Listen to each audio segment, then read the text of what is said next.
Jaký citát tě oslovil? Hele, to bylo, když chceš někoho soudit, tak začni sám u sebe. Ten problém byl, že jsem ztrácel přátele, kamarády, lidi, furt do kolečka. Vždycky jsem je poslal do háje. Já jsem je chtěl poslat do háje s tím, že jako chci, aby se mi omluvili. Víš, Filo, tohle jsem ti nechtěl udělat. No, plná blbost, samozřejmě, dneska na to koukám. Ale jde o to, že když se na to podíváš, tak ty děláš nějaký věci, ale očekáváš něco úplně jiného.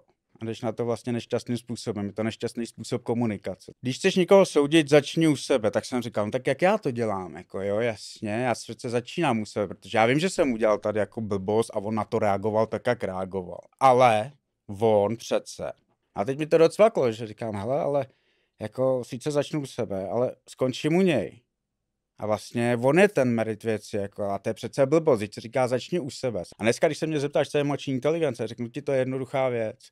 Je to pozorování sebe sama, co děláš, proč to děláš a jaký to má důsledky. Takže co jsem dělal? Posílal jsem lidi do háje.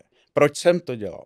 Protože jsem jim chtěl říct, aby nechodili do háje paradoxně, ale aby se se mnou bavili po mým.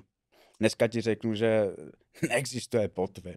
Tohle tady se nějak děje a nemůžeš to změnit. Ty musíš změnit sám sebe, tvůj náhled na ten svět.